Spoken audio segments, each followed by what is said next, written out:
Zhou Engong was a protagonist, not just by name, but by an almost pathological need to be in motion. After a brief rattling sound, Zhu Engong entered a store, and the cashier announced his arrival. Zhu Engong, having dealt with this kind of thing his whole life, told the cashier to stop making fun of him, and asked if he had the game he was looking for. The cashier chuckled and said he had saved a copy for him. It was a copy of the Night Saga remake, a game about humans and demons where you could choose to play as either the human hero, Locke, or the Demon King's eldest son, Zephyr Ragnaros. The game was an adventure around the world, filled with missions to complete. Having beaten the original game more than 10 times, Zhu Engong felt confident in his knowledge. This was also the first game to be released after VR became a thing. When he arrived home, he plugged the gaming chip into his console, put on his VR headset, and declared his intention to play for only 8 hours, taking it easy for the day. He was then struck by a sudden realization, wondering if he was in the game.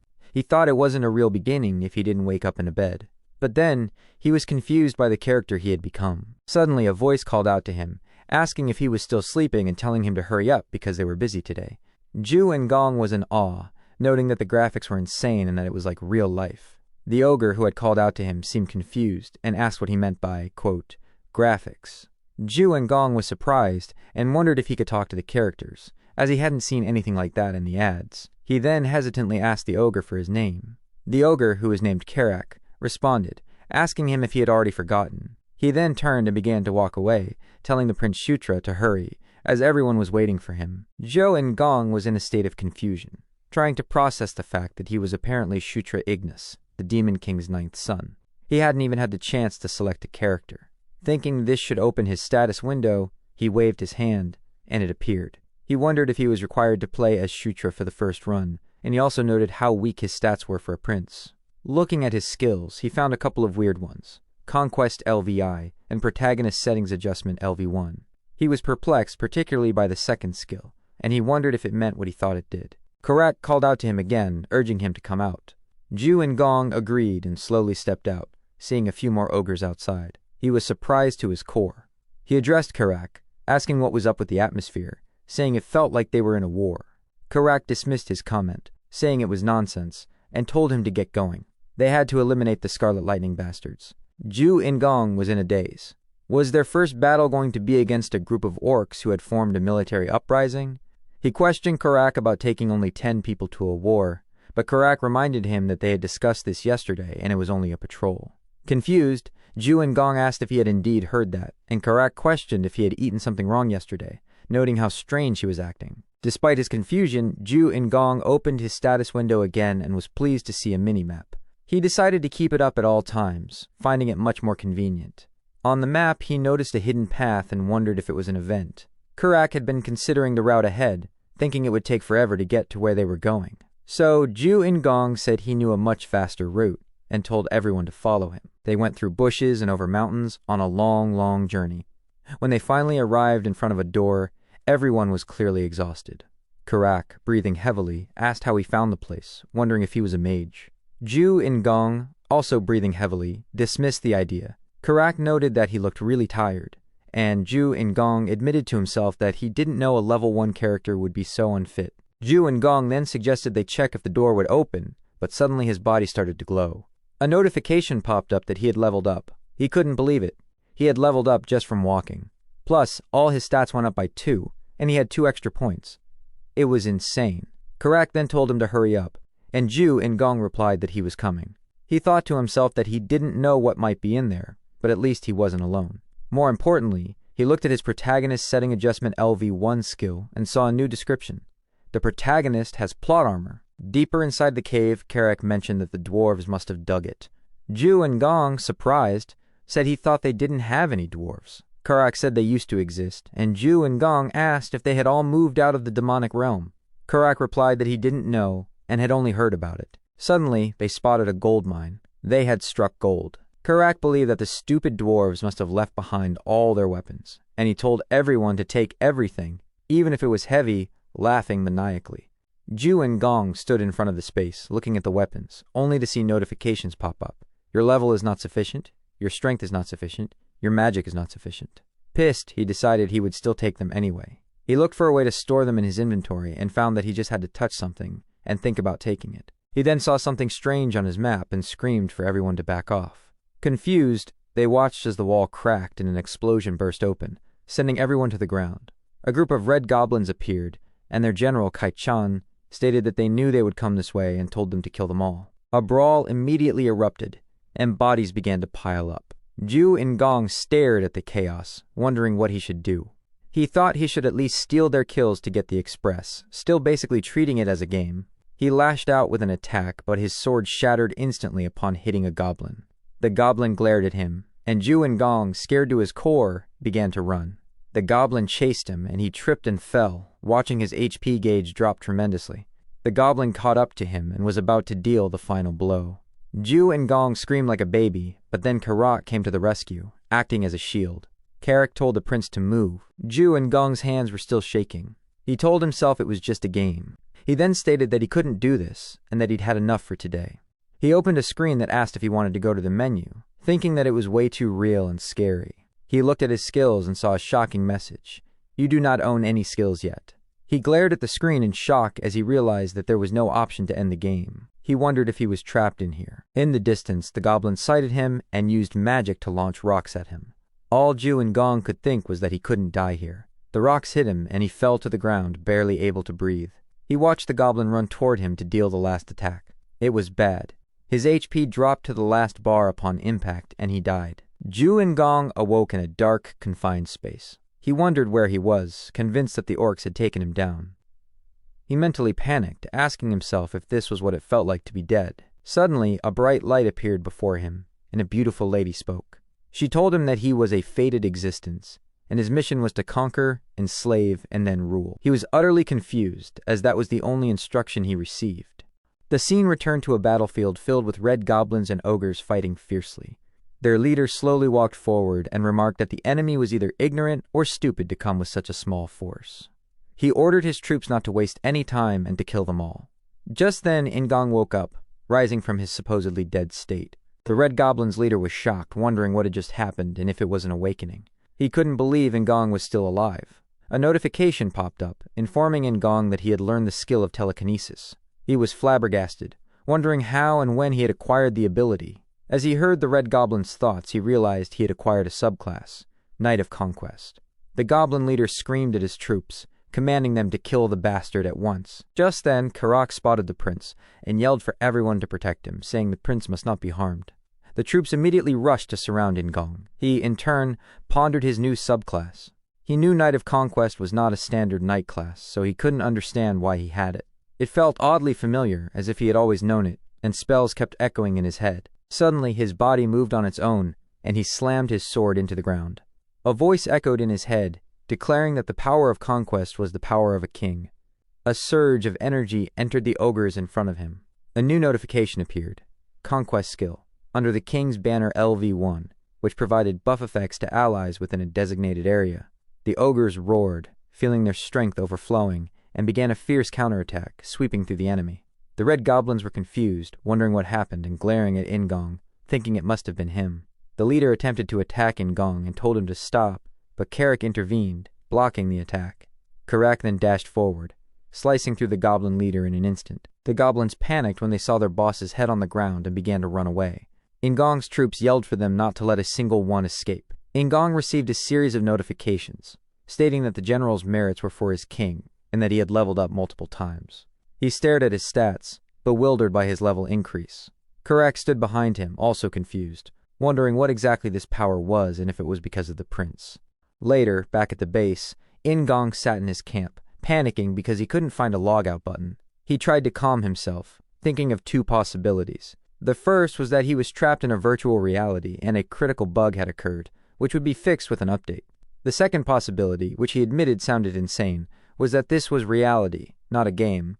Like a character in a novel, he had entered the world of the game, or at least a world that resembled it. He observed the realistic background and the NPCs who could hold a conversation, noting that there was no mosaic censorship, a detail that seemed to prove his hypothesis more than anything. He wondered if this was a new world, and if he was destined to die there, then quickly dismissed the thought. He tried to stay positive, grateful that he wasn't an orc and that he was a prince, which meant he was born with a golden spoon. Karak then stepped in and asked the prince for some time. They went outside, and Ingong asked why Karak was suddenly demanding a sparring match. Karak explained that since Ingong would be their leader, knowing his swordsmanship would help them prepare for the future. Ingong, perhaps a little too confident, asked if it was really necessary, but Karak handed him a sword anyway. Karak told him not to worry, and that he would hold back. Ingong chuckled at Karak's casual words, and told him to be serious. Ingong dashed toward him and struck Karak, but it was like a small stone hitting a boulder. Karak easily hit him away, and Ingong fell to the ground with a grunt. Karak asked if he was alright, and Ingong complained that Karak shouldn't have hit him so hard. Suddenly, a notification appeared. Basic Swordsmanship LV1 had been acquired. Ingong was shocked, wondering when he had acquired it. He then realized it was just like with telekinesis, and he wondered if he acquired skills whenever he was directly attacked. Karak told him to end the sparring match and go eat, but Ingong, now more confident, said it was far from over. He said he was just getting started. Ju Ingong steadied himself and dashed towards Karak, their swords clanking. Karak felt that Ju Ingong's movements had become much better, a thought that made him wonder why the prince had been so terrible at the beginning of their fight. It wasn't as if his skills could have suddenly improved. Karak waved his sword, pushing Ju Ingong away. Though he landed safely, Ju Ingong immediately reported that his attack wasn't bad, was it? He then asked Karak what his level was. Karak answered that the last time he had checked, he thought he was at level 21. 21? Ju Ingong pulled up his screen, a smug grin forming on his face. The screen showed his level as 7, but he didn't feel the need to mention that. He simply stated that he should be able to catch up soon enough. The people in this world all had levels, but unlike him, they couldn't check their levels in a status window. Instead, they had to use a level evaluation spell. Ju Ingong considered that being able to see all his stats and reinforce them with extra points was a great advantage. He jumped once more to continue the attack, a power that clashed with Karak's. As their swords clanged, he thought to himself that he could become stronger. No, he could become stronger much faster than others. The scene shifted. The Demon Arc of Night saga followed the story of Zephyr, and how he surpassed his siblings to become the Demon King. There were many episodes until the ending, but the most important one occurred in the year 517. It was when Zephyr killed all his siblings to achieve his goal. That meant that the protagonist he was playing as would also be killed. Ju Ingong sat there, glaring at his screen in thought. The current year was 512. He still had some time before that event, and he needed to prioritize preventing it. The best way would be to become stronger than Zephyr. Suddenly, Karak called out to him, asking what he was doing and what he was even doing here, as he had been looking for him everywhere. Ju Ingong was surprised and asked if something had happened. Karak reminded him that there was a meeting today, and Karak told him to hurry because everyone was waiting. He didn't respond but agreed and followed him. Later, within the camp, Ju Ingong sat between two people. They reported that he was early. One of them asked him why he was suddenly so polite and told him to get comfortable because they were siblings. This was the 7th prince, Chris Moonlight. The lady beside him, the 8th princess Caitlin Moonlight, added that it was their first time meeting. Chris Moonlight assured him that it was all right and told him to just call them by their names. Ju Ingong responded that it was okay. He thought about how these two were the children of Elaine Moonlight, the 4th queen. They had been a real pain in the ass in the game, a delightful tidbit for him to remember. However, he recalled that a year before the day of the massacre, they both died at the hands of Zephyr and the Demon King's other children. The reason for their death, he knew, was the secret of Caitlin Moonlight. She was actually a bastard daughter. Caitlin reported that he had not followed the plan and had fought those guys on his own, even though she had told him to just go on patrol. Ju Ingong replied that he didn't know they would come from there. She stood up and grabbed him by the shoulder, offering to take a look at him. She reminded him that he was the weakest of all of them and should have been careful. Ju Ingong apologized, internally wondering why she was worried about him. Since when were the Demon King's children this close? Chris added that he was in for a real scolding if he did something dangerous again. Ju Ingong responded, internally pondering if they were actually kind. He considered that there were a lot of aura users among the lycanthropes, perhaps due to their life force. He wondered if he could learn aura just as easily using the same method he had used to get other skills. Ju Ingong stated that he had a favor to ask. Chris responded with a confused, huh? And Ju Ingong then asked a favor that was not so clear, causing the entire aura in the room to become tense. The scene then took a bizarre turn, shifting to a different space where some red goblins were fighting in a war against ogres. It was a vicious war, and people were slashing and screaming and hammering at each other. A short goblin sliced at a red ogre, who glared at him. The short goblin was almost killed with fear before the ogre smashed him into pieces. The ogre screamed for everyone to kill them all, stating that he would reward the one who got the most kills. The ogres roared, continuing the vicious war. The scene then returned to the dark space where Ju Ingong had been earlier. He was once again confused as he stared at a beautiful lady who had 2 different eye colors. He tried to speak, but the words were lost. He then looked to the side and saw some other figures. He asked who they were, and he wondered why he didn't recall these characters in Night Saga. A bright light shone on his face once more, and he woke up. He wondered if he had just dreamt, but to his shock, Karak was behind him, asking if he was up. Ju and Gong screamed that Karak had scared him. Karak, walking away, stated that he seemed fine. He then asked why Ju and Gong had asked the princess to hit him, saying that he had kept whining, and look where it got him. Suddenly, Ju and Gong's body began to glow, and a notification arrived, stating that he had acquired Aura Level 1. He felt it, he felt the aura. Karak was shocked, and asked if it was possible to awaken an aura if you got hit with it. Ju and Gong responded that it was somewhat possible. Karak then asked if that was why he had been suddenly full of energy when fighting the Lightning Tribe. Ju and Gong responded, "Yeah, that was me." "Oh, I see," Karak said. Ju and Gong then asked if anything had happened while he was sleeping. Karak responded that of course something had happened. The main force had won against the Lightning Tribe too. Ju and Gong was surprised. He had thought that Chris, Caitlin, and he were the only ones there to take down the Scarlet Lightning Tribe.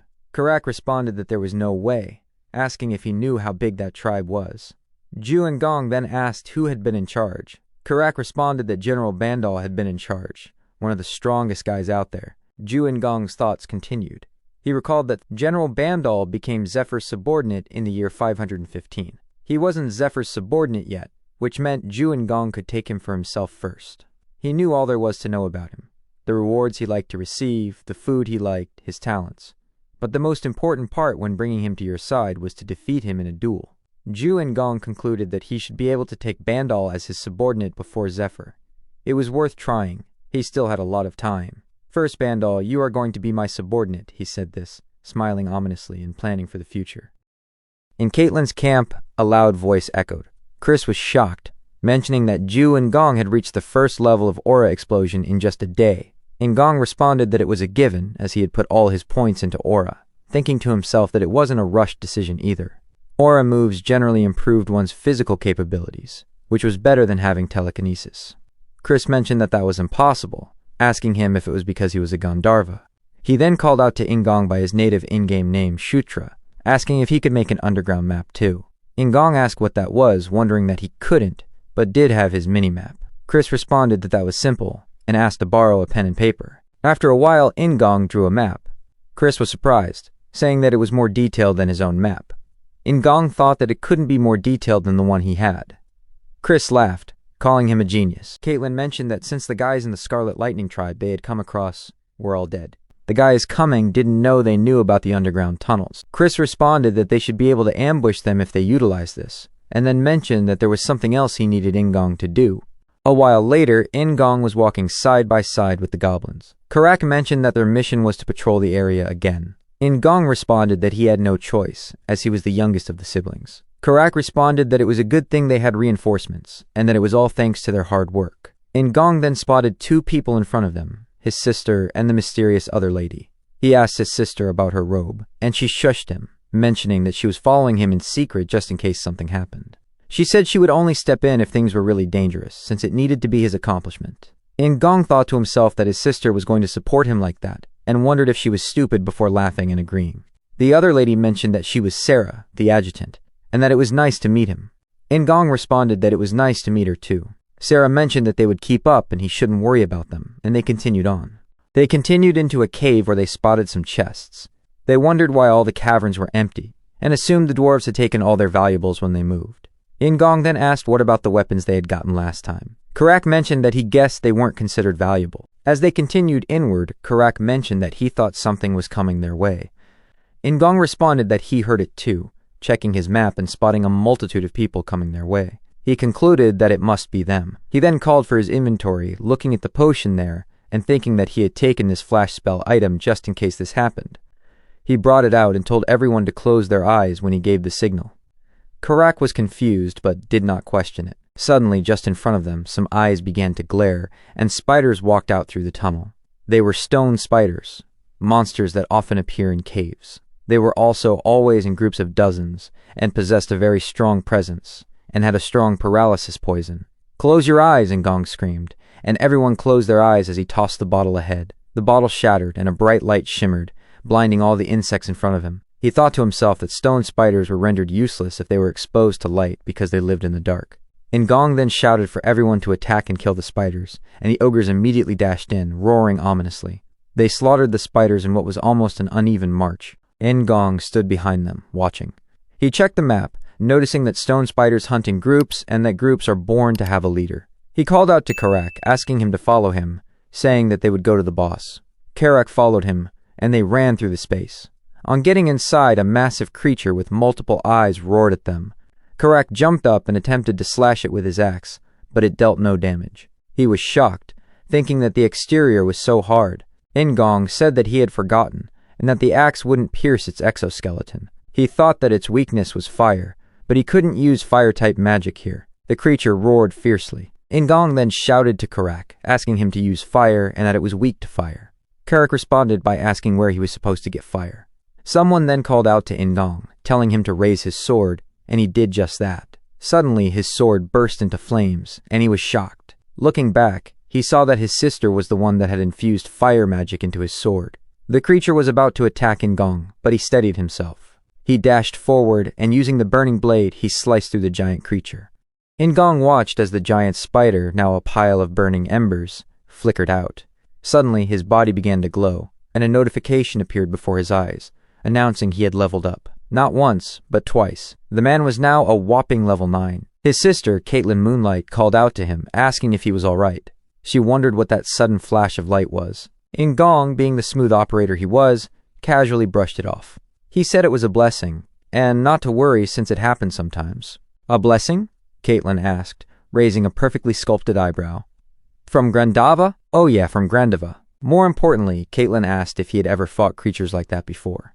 She mentioned his movements were pretty skillful. Ngong's response was a little shaky, as he claimed he had only read about them in books. He thought to himself, of course he knew how they worked. He'd fought them 100 times in the game. Prince, look over there. Ngong's gaze followed Karak's paw. A massive, glaring door stood before them. Without a second thought, they all burst through it. Ngong, Karak, Caitlin. What is this? Ngong wondered, staring into the space. He thought it looked like a town portal. Karak asked if he knew what it was. Ngong said he didn't exactly, but he had a guess. He mused that he wasn't sure, but the patterns looked dwarven. When he played as Zeref, he never got to see one of these, but as a hero, he saw it a few times. He thought if you injected mana, it would activate. So, with a smug grin, he walked up to it and stared at it. He then turned back to Caitlin and said he thought it might be a portal. Judging from the design, it did seem like a portal. Caitlin then asked if they could find out where it was connected to. Her colleague responded by saying if they searched nearby, there should be some inscriptions. Karak pointed something out on the wall nearby. Prince, over here, he barked. I think there are letters carved on the wall. They all walked over, noticing some inscriptions. It was obviously not a demonic script. It looked like dwarven characters. Karak asked if Caitlin could read it. Caitlin snarkily responded by asking why she would know dwarven scripts. Ngong began to speak. Gash, car, mountains. Portal number 3. The man was reading the script as if he was a dwarven from birth. Wait, what? How am I able to read dwarven? Asterisk, he thought to himself, completely shocked. Just as the existential crisis began, a notification appeared, stating he had acquired, quote, Dwarven language, level 1. Karak asked if he could actually read that. Yeah, I think so, Ngong replied with a newfound sense of superiority. Since when could you read Dwarven? Caitlin asked. She then asked what it said below. He continued, I think it says if you infuse mana, it will activate. He turned back to her and asked if she could inject a little mana there. Why me? Why don't you do it yourself? Caitlin asked. Well, I'm still clumsy with it, Ngong said playfully, thinking to himself that he couldn't use mana at all, actually. Fine, she responded, rolling her eyes. She walked back and infused mana into the orb. It glowed, and a bright light engulfed the space. A map of the mountain range appeared in front of them. Everyone was shocked, their mouths and eyes wide open. This is the Gashka Mountains, one of them said. This dot is our current location, and portal number 3 should be here. Then that means there are dwarven tunnels over there too. Isn't that a good thing? Karak said. Later, at the camp, Chris was already ecstatic. To think there was a portal in such a place. He smacked Ngong on the back and told him he was truly a blessing. If there's anything you want, just say it, he offered. As long as it's something I can do, I'll grant it. I'm fine, Ngong responded, ever so humble. No, Chris insisted. As your leader and someone who is older, I want to reward you. If you refuse, my feelings will be hurt. Ingong paused and thought about it. Is it okay, even if it's a bit unreasonable? He asked. Chris was surprised and said he was now even more curious. Can you teach me the beast god fist art? Chris was taken aback by the request. Ingong thought to himself that he couldn't build weapons properly yet because of his level, but techniques were different. The beast god fist art was a martial art passed down through the lycanthrope royal family. In short, it was a powerful S-rank martial art. He knew it was a pretty ridiculous request, and he would understand if he refused. It might be difficult, right? It's okay. I figured from the start it wouldn't be possible, Ingong said, trying to be a good sport about it. Chris took a brief pause and then said, All right, I'll teach you. Ingong was shocked. Chris mentioned that he couldn't teach him the secret techniques, but he would teach him the aura. He asked if that was a good enough gift. Ingong was happy with it. Chris then looked at Caitlin, asking why she wasn't saying anything and if she didn't like the idea. She didn't respond. It's perfect. It's absolutely perfect. Chris then said that from now on he could think of him as his brother. Brother. That's a pretty meaningful word, Ingong thought, not disliking the idea at all. In fact, he rather liked it. Yeah, he said, shaking on their words. They smiled and gave a knowing stare at each other. Let's work together from now on, Chris said. Ingong then received a notification. Alliance established with Chris Moonlight and Caitlin Moonlight. Later that evening, in the Scarlet Lightning tribe's encampment, the goblins were gathered. A goblin named William was talking to someone who was kneeling on the ground. You wouldn't have come here targeting this place from the start, he said. What brings you here? It was the 6th princess, Felicia Doomblade, who had been captured by the goblin tribe. Gazing at his character window, Joe Ingong looked at his own reflection. He mused on the irritating fact that while all his other stats went up by 2 with each level, his charisma only increased by a single point. He thought it was a bit of a raw deal, especially since in the original Night Saga game, charm and appearance were separate stats, but he supposed it made sense given how quickly he was progressing. He also figured that with his level 10 breakthrough coming up, he could at least expect one of his skills to improve, just like how Zephyr and Lush's unique abilities leveled up at that milestone. Just then, Karak's voice came from outside asking if he was ready. Yes, he replied, stepping out to meet his friend. Karak commented on his cheerful demeanor, wondering if something good had happened. Joe Ingong, in a slightly smug tone, said that nothing special was going on. He just had his priorities straight. Outside, a crowd of goblins stood waiting, glaring at them. All right, let's get going, Joe Ingong said to the group, completely unfazed. The scene shifted to a mountain range where ogres and wolfmen were clashing fiercely in front of a massive door. Joe Ingong, Karak, Chris Moonlight, Caitlin Moonlight, and her assistants had entered the area and were now standing before a wolfman. Chris asked if their investigation was complete. The wolfman confirmed that it was, explaining that the portal ahead was connected to the Eshkava of the Eshka mountain, and that it was functioning perfectly, a testament to Delvin craftsmanship. With a nod of satisfaction, Chris said they would proceed. He and the others then infused mana into an orb, and a portal shimmered into existence. Both Karak and Joe Ingong were taken aback. Joe Ingong felt a mix of disbelief and giddiness, thinking it was a truly amazing sight to behold. He followed his companions through the glowing gateway. On the other side, they found a massive encampment. Just as I expected, Chris said. He judged there to be around 5,000 troops and suggested their priority should be the supplies. The plan was to have General Bandal launch a frontal assault as a distraction, allowing their infiltration unit to burn the enemy's food stores from the rear. One of Caitlin's assistants, however, pointed out that the number of soldiers seemed oddly small, which Chris and the others quickly agreed on. They wondered where all the soldiers had gone, considering a battle might already be underway.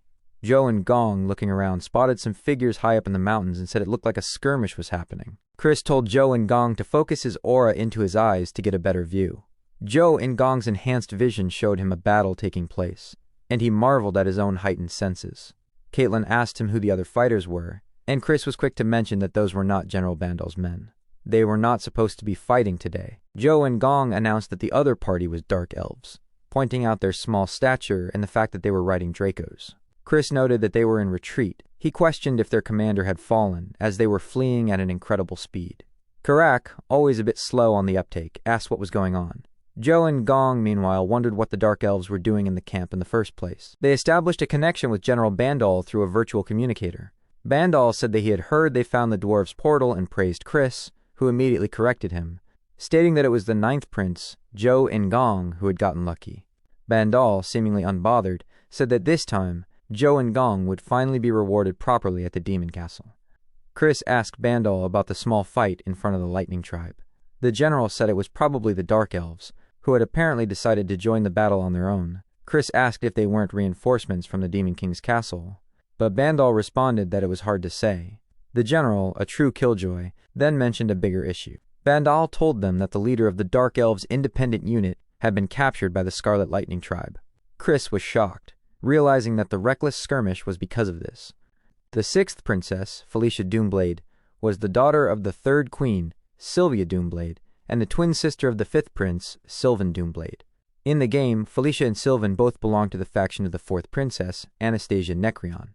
Because of that, the protagonist always saw her as an enemy. It was a bizarre situation that she would show up here, especially as a prisoner. Ju and Gong considered that she was probably trying to claim credit for something and messed up. Chris spoke to General Bandal, asking if the Scarlet Lightning bastards even realized who the Dark Elf was. Bandal replied he didn't know, and that they had not been able to confirm her identity yet. Chris then asked what the plan was, to which Bandal responded they would save her if they could.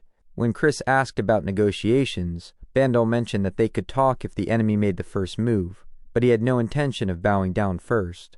Chris said he understood. Bandal said he would gather more information and contact Chris if anything happened.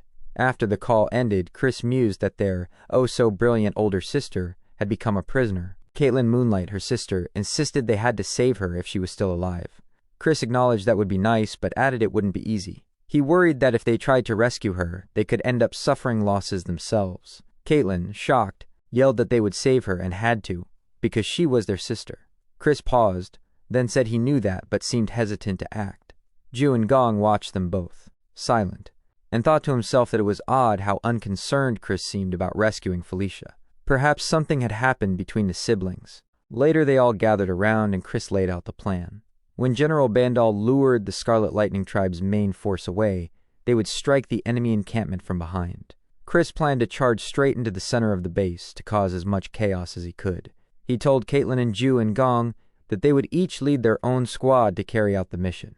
Ju and Gong asked if the mission meant rescuing their sister. Chris confirmed it, saying they would first burn the food storage and armory before rescuing Felicia. He warned them to retreat immediately if the situation became too dangerous. Caitlin screamed, calling her brother's name in protest. Caitlin insisted that Felicia was family and asked how he could say such a thing. Chris stood firm, stating they couldn't allow Felicia's reckless actions to jeopardize the entire operation. A group of wolfmen and ogres gathered at a different location, chanting war banter and yelling to annihilate the Scarlet Lightning bastards. Chris stood among them, watching the enemy camp from a cliff. Suddenly, a large explosion erupted within the camp, and the ogres charged, led by their roaring general, who ordered his brothers to kill all the red goblins. Ju and Gong's forces waited in the rear. Karak asked Ju and Gong why they weren't moving yet, as the attack had already begun. Ju and Gong told him to wait for the signal. The fierce battle raged for a moment, and when the general was satisfied, he ordered his brothers to move out. This was the signal. Chris gave the order to get ready and move, telling them to carry out the mission exactly as planned. They all charged in, and the goblins trembled at the sight of them. Caitlin told Ju and Gong to be careful, and he told her the same. Ju and Gong checked his map, giving instructions to his teammates to head to the food storage. Just then, a red goblin tried to punch Karak, but Ju and Gong swiftly threw his dagger, ending the goblin's life and, in the process, gaining a new throwing skill. Karak asked the prince when he had learned how to throw daggers, and Ju and Gong simply said it was nothing special and they should move quickly. He offhandedly mentioned that he had just tossed a dagger the previous night and somehow gained the skill. Karak pointed out what looked like the food storage, asking if they should just set it on fire. Ju and Gong told him that was exactly the plan, but then he stopped, a thought striking him. What about Felicia? If she was locked up inside, she could get caught in the flames and die. He told Karak they had to find her first. Karak, in disbelief, asked how he expected to do that. Ju and Gong said to hold on. He checked his map, reasoning that Felicia should register as a neutral NPC, either blue or purple. "This way, Karak," he shouted, and Karak replied he understood. They entered one of the tents, and Ju and Gong declared it had to be the place, but then asked where Felicia was. A voice called out, asking what Ju and Gong was doing there. It was the sixth princess, Felicia Doomblade. Felicia asked Ju and Gong what he was doing there, but he gave no answer. Instead, he simply told her to stay still, and that they could talk later. This place was dangerous, and he needed to untie her quickly so they could leave. He thought to himself that if he could get Felicia indebted to him here, it would be a useful tool for him later. She said nothing and just followed his lead. They barely escaped as they walked out of the tent. Ju and Gong told her to hurry so they could regroup with Chris and Caitlin. Felicia stopped him for a second and asked if Chris and Caitlin came to rescue her with him. Gong responded with a bit of a condescending tone, asking why she would even question that. Of course they came to rescue her. She was surprised by this. Felicia told Ju and Gong that he had been so far removed from the power struggles that he wouldn't know this. But before she could continue, Karak called out, telling them they don't have time. Ju and Gong suddenly dashed away, telling Felicia to come quickly. As she followed, she thought to herself, wait, when did he start calling me by my name? He was already gone, not giving her thoughts any attention. She followed, calling out, "Ah, behind you!" He asked what was going on, and a light suddenly struck him. He coughed up blood and immediately caught fire. The people around him shouted his name, terrified as they watched him burn. They were all scared as they watched the fire consume him. The goblin was thrilled and barked at Felicia. She turned to face it, but before she could act, a fireball burst on the goblin's face. She was shocked and looked to where the attack came from. She saw Ju and Gong standing there, holding a fire arrow. He had acquired a new skill, fire arrows, and he was smirking. With a joyful, almost unhinged laugh, he fired more arrows at the other goblins, and they took multiple hits. He thought it was incredible, even if it was only level 1. He was very pleased with himself. Suddenly, an ice arrow struck him from behind. She called out, asking if he was okay, but he just told her to wait and not come any closer. A flurry of ice arrows came flying in. The attack struck him once more, and when he stood up, he had acquired the ice arrows skill. He was happy because it was just as he had thought. However, he immediately fell to the ground as his health had dropped to 13. The arrow had pierced through his chest. If he took another hit, he would probably die. Felicia called out to him, "Idiot!" She stood there, glaring at him, and asked who told him to save her. He was surprised by this. She continued by saying that he was the weakest among their siblings, so who did he think needed saving? Ju and Gong thought to himself, wait, Felicia seems to be misunderstanding something. He glared, and she asked him when he had learned magic. He looked toward the archer who had fired the ice magic, noting that she had even taken down that mage just now. He suddenly understood. She was misunderstanding, thinking that he was trying to save her and not knowing that he wanted to take the attack so he could learn the new skill. Felicia then bent over and pulled the arrow from his chest. She used a skill on him, heal, and he was instantly healed. The wound sealed up, and just like that, he had acquired the level 1 heal technique. The wound healed instantly, as expected of the genius mage, Felicia Doomblade. Felicia then asked if he was feeling better and if he could stand up. He said he was fine and thanked her, feeling his blood replenish. A loud growl suddenly came from behind them, and they turned to see a massive goblin lunging toward them. What the hell is that? They wondered. Felicia said it was a blood goblin, one of the mutated species of goblins. She asked him what that meant for them, and he said that they had to get through that thing to escape. But they couldn't, so they turned around and ran away. Ju and Gong thought to himself about how they were supposed to fight that thing. Gong, never one to miss a moment to state the obvious, remarked on its surprising speed for such a massive creature. Felicia suggested a strategic delay, announcing her plan to use magic to blast it away. Gong, who clearly had a flair for the dramatic, felt a wave of shock, silently questioning how he was meant to buy time against a beast that big. The goblin, unimpressed by their bickering, smashed the ground again.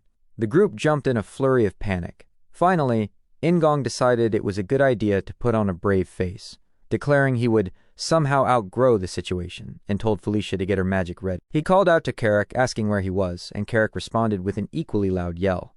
Gong confidently stated they would execute the plan just as they had done last time, and they should get ready.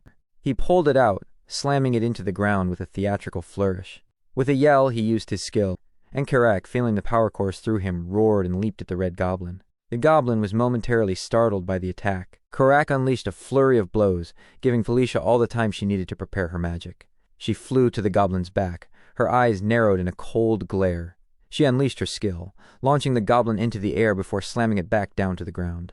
The goblin, now thoroughly disoriented, was stunned, giving Karak the space to deal a final blow that took the red goblin out instantly. With the battle over, Gong's protagonist settings had increased to level 10, much to his delight.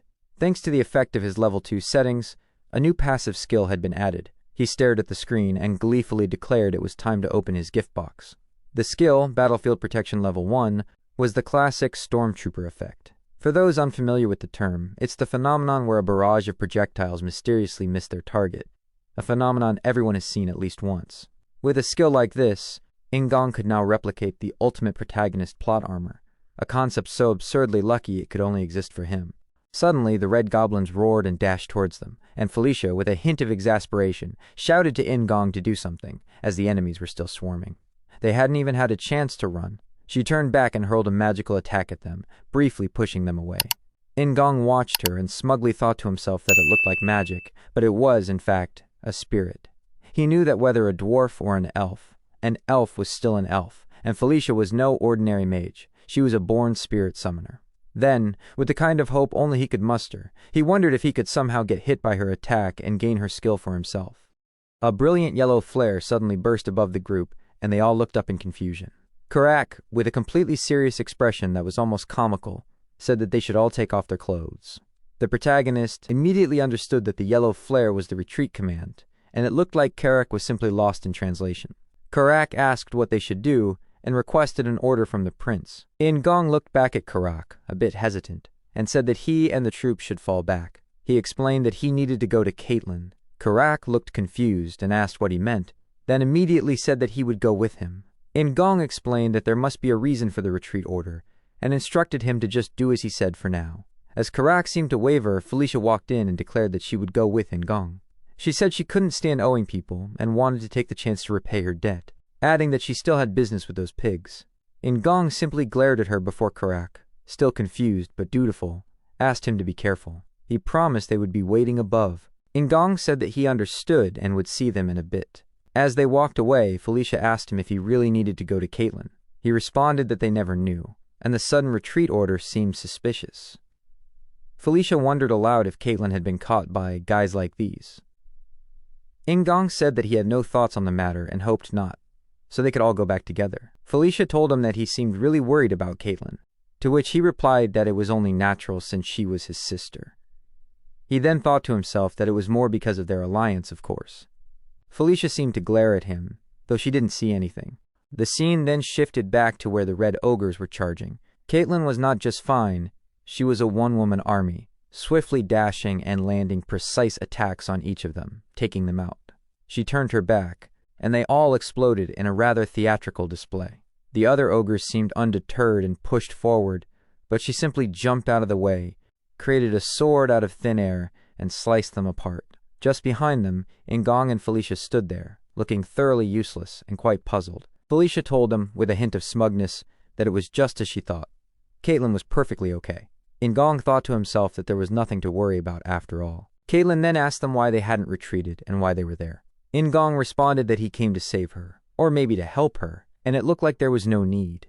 Caitlin, in a tone that showed she was still confused, asked what he meant. She then spotted Felicia and dashed over to hug her, saying how glad she was that Felicia was safe. Felicia looked away, saying that of course she was safe and that Caitlin worried too much. Ingong had the audacity to smile at this display, thinking to himself that the two of them seemed quite close. He then checked his map, noticing that the enemies were circling back. He told them that they should retreat quickly. Caitlin agreed, telling him he needed to lead the way while they would cover the rear. The scene then jumped back to the ogres waiting at the portal. Felicia, along with Ingong and Caitlin, walked past and into the space. Felicia then asked Caitlin if it was true that Ingong had found the portal. Caitlin responded that yes, he had played a huge role in the operation. Felicia seemed impressed, commenting on how amazing that was and when he had changed so much. Just then, Chris called out to everyone, saying that it was good they had made it back safely. Caitlin said that she simply brought Felicia back. Felicia had nothing to say but walked toward Chris and told him it had been a while. Chris simply said that yes, it had been a while, Felicia. Later that evening, the four of them were in a secluded space. Chris said he heard that General Bandle's side had also won, and that Yakuza had apparently abandoned the fight after seeing their camp. Ingong, clueless as ever, asked who Yakuza was. Caitlin, with a sigh of sorts, explained that it was the name of the Scarlet Lightning Tribe's chief, and asked if he had forgotten already. Felicia asked Chris if he was saying that Yakuza had surrendered. Chris responded that not exactly. He seemed to have just run off somewhere else. He continued, explaining that if Yakuza gathered his scattered allies, he might still be able to fight a decent battle. Chris mentioned that that was why they would strike Kai-Chin's older brother Kairam's forces tomorrow. He said that if Yakuza joined up with them, it would be a headache. Chris then turned to Felicia, asking what had brought her all this way. Felicia looked uncomfortable but said that she had been researching nearby ruins and was captured while on her way to help after hearing about the battle. Chris, with a skeptical look, asked her if that was the truth. She responded, asking if he thought she was lying. They glared at each other for a second, and then Chris turned away, saying that she had a rough time and they should leave it there for today. He then told everyone to rest. The others told him good work, but Felicia didn't say a word. The scene then cut back to the camp, where Ngong was checking the inbox for his skills. He was very glad, though he said to himself that the only one useful in real combat right now was Aura. Suddenly, Felicia's voice called out, asking if she could come in for a moment. He said no problem. She looked uncomfortable, but he asked her what brought her there at such an hour. She walked toward him, grabbed him, and, as he stood there in utter confusion, told him to take off his clothes. Ju Ngong felt utterly confused. He asked Felicia what she meant by that, and she just pointed at his clothes and backed away. She then asked if he wasn't going to let her heal him. Ju Ngong responded with a puzzled, "Huh?" He finally understood what she had intended, which made his previous question look a little silly. Felicia then explained that what she had done earlier was closer to first aid. She said she wanted to cast healing magic again because he might have sustained internal injuries. Ju Ngong thought to himself that she had definitely gotten him for a moment. Felicia then changed the subject, asking why his body gave off light earlier and if there was a problem. Ju Ngong nonchalantly told her it was nothing, and that it just happened sometimes. Felicia still sounded confused. Ju Ngong quickly changed the subject again, telling her that he had a more important request. When she wondered what it could be, he said it was something only she, Felicia, could do. She just gave him a suspicious glare for a moment. The scene then shifted to Ju Ngong, staring at the skills he had acquired from Felicia. It seemed he had asked her to touch him, the little rascal. Thanks to Felicia's willingness to listen to his request, he had learned 3 healing skills. On top of that, today was the day. He glanced at Caitlin, who told him that Beast Fist arts had many different branches. Ju Ngong thought to himself that he could finally get to learn Beast Fist arts. Caitlin then told him that she would let him learn the werewolf branch of Beast Fist arts. She explained that it was a martial art symbolic of the lycanthropes, and among them, the werewolves. Beast Fist art was considered the foundation of Beast God Fist arts, which was probably why Caitlin had decided to teach it to him. She then explained that Beast Fist art utilized both external and internal aura, and today she would teach him the basics of internal aura usage. Ju Ngong confirmed that he understood. Caitlin asked him to close his eyes and focus on his aura. He did as he was told, and for a moment, he actually felt it. The aura. The power of life. Aura, she had explained, was very close to the power of the soul, and when taken to the extreme, it became the power of the soul itself. When he opened his eyes, he received a notification. You have acquired passive skill, protagonist physique. He was shocked but continued reading. It said that this skill greatly increased the efficiency in training skills that were mastered physically. When the skill leveled up, the special trait of that level would unlock. He wondered if this protagonist physique was a broken skill too. It didn't fall short of Zephyr or Lucha's passive skills at all. He had acquired quite a number of skills, and the fact that the special traits unlocked by level meant that the system added entirely new functions as the level rose. He smirked, thinking to himself, so this is what it means to be the protagonist. How thrilling. Caitlin called out to Ju Ngong, asking him what on earth he had been doing all this time. She told him to concentrate. He apologized, and she said they should properly begin learning Beast Fist art. He replied that he was in her care. After he activated the skill, she said to him that it was actually very impressive that he was able to perform the basic movements of Beast Fist art so quickly and accurately. He stood there, silent, thinking that even while barehanded it felt like wielding a deadly weapon. So this was the Beast Fist art. Caitlin then said, "Alright, shall we move on to the next technique?" Suddenly, a wolfman called out to her, saying that something terrible had happened. The scene then moved to Chris, who told the others that Kyram's unit had vanished. They stood around a table and were surprised by the news. Chris continued, saying that it seemed Kyram had caught wind of something. They weren't sure what would happen, but they were sure they would find out what would happen in the end of their plan. Caitlin then asked what they were going to do. Chris said that according to General Bandal's intelligence, Yakza and Kyram were expected to rendezvous there, and considering the terrain, the probability was quite high. Ju Ngong said, in that case we'll have to take a gamble. From that moment on, Chris said they had to join forces with General Bandal, along with the main army, who would enter a full-scale battle against the Scarlet Lightning Tribe. The scene then shifted to the Scarlet Lightning Tribe's subjugation army main base. General Bandal stood there, telling Prince Chris that he had done well to come all the way there. Prince Chris responded that he hadn't changed a bit, and that it had been a while. General Bandal replied in kind, adding that it had been a while for the princess as well, and asking how they all had been. Felicia responded, asking why her brother would ask such cheesy questions, and then asked how his subordinates were. He responded that they were all doing fine. Ju Ngong smirked as he glared at them. He thought to himself that the man he had favored most back in the Night Saga was actually General Bandal. Maybe that's why, Even with that stern face, he felt strangely familiar. He walked up to him and extended his hand, saying, "Good to see you again, Bandal." General Bandal glared at him and just extended a finger, saying, "Yes, likewise, Prince." Just then, the spirit that had been speaking to Ju and Gong in his dreams appeared for a brief moment. After that, another spirit beside her also appeared, glaring at the prince. They were both glaring at each other. He was confused by this, but then the words conquest and war echoed just after that short dream. He immediately woke up, confused. He wondered if that was a dream. He had definitely seen that woman in a dream before, but he wondered who the other woman in red armor was. Karak then called out to the prince, telling him that they needed to go and that their departure was imminent. Ju and Gong understood, walking outside. He watched as the boogers were carrying supplies and going about their normal work. Ju and Gong was assigned to the left flank, Bandal to the center, while Chris and Caitlin commanded the right. The highly mobile Dark Elves acted as an independent detachment tasked with the raid. The march began, and time passed in the blink of an eye. When Ju and Gong finally came to his senses, he was already standing right in the middle of a battle surrounded by thousands. It was very uncomfortable because it seemed like everything was moving too fast. General Bandal roared the order to prepare for battle, telling everyone to teach the enemy the true meaning of pain. All the troops roared back, dashing in. The goblins stood ready, their leader smirking at their foolish charge. Suddenly, a wild explosion erupted behind the ogre forces. "What on earth?" General Bandal screamed, utterly confused. Then, to their utter surprise, a massive swamp mammoth appeared and shattered their formation in an instant, blowing ogres aside in a wave of chaotic destruction. Ju and Gong and Karak glared at the scene, completely baffled. The war was not going well for their team. The swamp mammoth, a monstrosity far more massive than a simple mammoth, glared at Ju and Gong. Just then, lizardmen joined the fight, and Ju and Gong's troop turned to face them. "Damn it," Chris Moonlight screamed, "so they knew all this time and were just toying with us." Caitlin Moonlight then called out to Chris, suggesting they retreat for now and look for another opportunity. If they failed to pull back, they might suffer even greater losses, perhaps even total annihilation. Caitlin said that if they kept going, the casualties would only continue to pile up. She insisted they had to make a decision, and that now was the time to retreat. He glared at her, having nothing to say. Then he screamed the order to all forces. The mages were to form a defense line at the rear and hold them off as long as possible, while the rest formed ranks and retreated. The war was a one-sided affair, with the lizardmen and goblins easily taking down the ogres and wolfmen.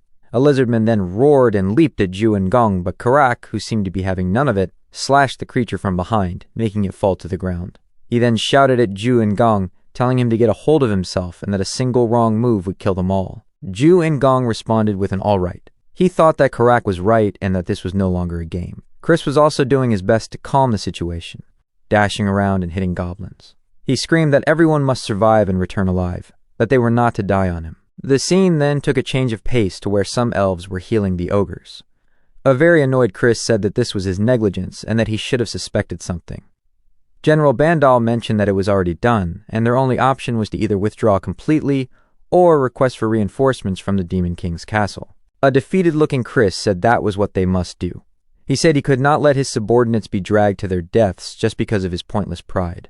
Felicia then told them to wait, saying she just thought of something. She walked in and told them that the very reason she came to the area in the first place was to explore a ruin at the end of the Gishka Mountain. Ju and Gong thought that while Felicia may have been an outstanding mage, even in Night Saga she was not a combat-oriented character. Her traits were all about research and ruin investigation.